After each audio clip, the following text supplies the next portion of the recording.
ਦੋਸਤੋ ਸੋਚ ਦੇ ਸਫ਼ਰ ਦੇ ਨਾਲ ਡਾਕਟਰ ਰਫੀਕ ਤੁਹਾਡੀ ਖਿਦਮਤ 'ਚ ਹਾਜ਼ਰ ਹੈ। ਤੇ ਦੋਸਤੋ ਅੱਜ ਮੈਂ ਗੱਲ ਕਰਾਂਗਾ ਕਿ ਜਿਹੜਾ ਨਫਸਿਆਤੀ ਸਦਮਾ ਹੁੰਦਾ ਹੈ, ਸਾਈਕੋਲੋਜੀਕਲ ਟਰਾਮਾ ਜਿਹਨੂੰ ਕਹਿੰਦੇ ਨੇ,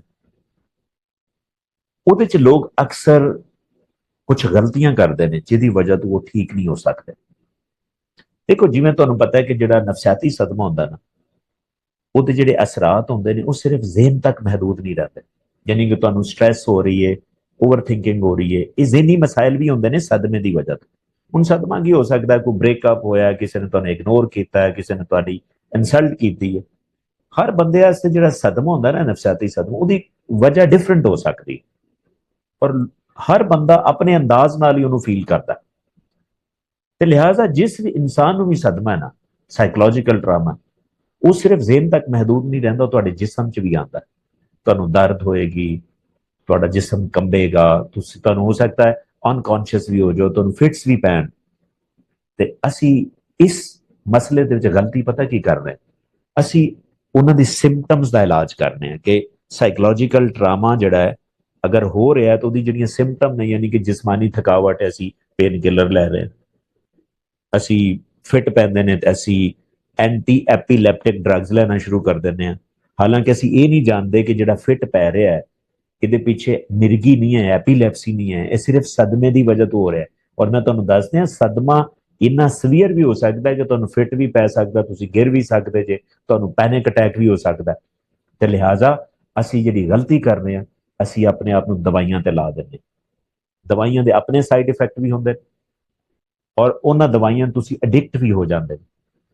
ਤੁਸੀਂ ਇਲਾਜ ਉਹਦੀ ਵਜ੍ਹਾ ਦਾ ਨਹੀਂ ਕਰ ਰਹੇ ਹੁੰਦੇ। ਇਹ ਐਵੇਂ ਹੀ ਹੈ ਜਿਵੇਂ ਤੁਸੀਂ ਅਗਰ ਕੈਂਸਰ ਦਾ ਇਲਾਜ ਜਿਹੜਾ ਨਾ ਉਹ ਪੈਰਾਸੀਟਾਮੋਲ ਨਾਲ ਕਰਨ ਲੱਗ ਗਏ, ਥੋੜੀ ਦੇਰ ਵਾਸਤੇ ਠੀਕ ਹੋ ਗਿਆ, ਲੇਕਿਨ ਤੁਸੀਂ ਵਜ੍ਹਾ ਤੇ ਨਹੀਂ ਜਾ ਰਹੇ।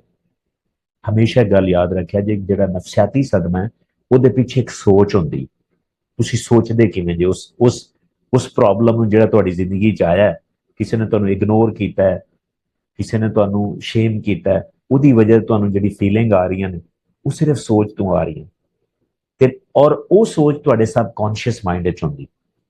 ਤੇ ਲਿਹਾਜ਼ਾ ਹਮੇਸ਼ਾ ਯਾਦ ਰੱਖੋ ਕਿ ਅਗਰ ਤੁਸੀਂ ਨਫਸਿਆਤੀ ਸਦਮੇ ਦਾ ਇਲਾਜ ਕਰਨਾ ਚਾਹੁੰਦੇ ਜੇ ਤਾਂ ਤੁਹਾਨੂੰ ਸੋਚ ਨੂੰ ਬਦਲਣਾ ਪਏਗਾ, ਜਿਹੜੀ ਤੁਸੀਂ ਖੁਦ ਨਹੀਂ ਬਦਲ ਪਾ ਰਹੇ, ਕਿਉਂਕਿ ਤੁਹਾਨੂੰ ਉਸ ਸਦਮੇ ਨੇ ਇੰਨਾ ਕਮਜ਼ੋਰ ਕਰ ਦਿੱਤਾ ਕਿ ਤੁਸੀਂ ਉਹਨੂੰ ਸੋਚ ਨੂੰ ਸਹੀ ਤਰ੍ਹਾਂ ਸੋਚ ਹੀ ਨਹੀਂ ਰਹੇ, ਉਹਨੂੰ ਚੈਲੰਜ ਨਹੀਂ ਕਰ ਰਹੇ।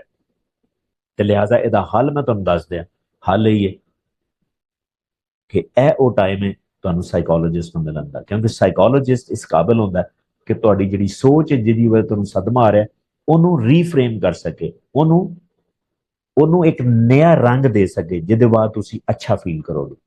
ਲਿਹਾਜ਼ਾ ਔਰ ਉਹਦੇ ਵਾਸਤੇ ਬਿਹਤਰੀਨ ਜਿਹੜੀ ਅਪਰੋਚ ਹੁੰਦੀ ਨਾ, ਉਹ ਸੀਬੀਟੀ ਹੁੰਦੀ, ਜਿਹੜੀ ਤੁਹਾਡੀ ਥਾਟ ਨੂੰ ਰੀਫਰੇਮ ਕਰਦੀ, ਰੀਸਟਰਕਚਰ ਕਰਦੀ। ਔਰ ਅਗਲੀ ਗੱਲ ਹੈ, ਅਗਰ ਸੀਬੀਟੀ ਤੁਸੀਂ ਹਿਪਨੋਸਿਸ ਦੇ ਅੰਡਰ ਯੂਜ਼ ਕਰੋਗੇ ਨਾ, ਉਹ ਜ਼ਿਆਦਾ ਇਫੈਕਟਿਵ ਹੋਏਗੀ। ਔਰ ਇਸ ਅਪਰੋਚ ਨੂੰ ਅਸੀਂ ਕਹਿੰਦੇ ਹਾਂ ਕੋਗਨੀਟਿਵ ਬਿਹੇਵੀਅਰ ਹਿਪਨੋਥੈਰੇਪੀ।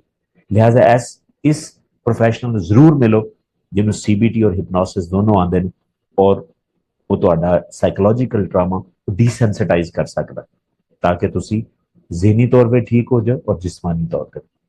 ਉਮੀਦ ਹੈ ਕਿ ਤੁਹਾਨੂੰ ਕਨਸੈਪਟ ਸਮਝ 'ਚ ਆਇਆ ਹੋਏਗਾ, ਲੇਕਿਨ ਫਿਰ ਵੀ ਅਗਰ ਤੁਹਾਡਾ ਕੋਈ ਕੁਐਸਚਨ ਹੈ ਤੇ ਕਮੈਂਟ ਸੈਕਸ਼ਨ ਜ਼ਰੂਰ ਦੱਸੋ, ਇਨਸ਼ਾਅੱਲਾ ਮੈਂ ਜਵਾਬ ਵੀ ਦਿਆਂਗਾ, ਹੋ ਸਕਿਆ ਤੇ ਵੀਡੀਓ ਵੀ ਬਣਾ ਦੇਵਾਂਗਾ। ਜਜ਼ਾਕ ਅੱਲਾਹ।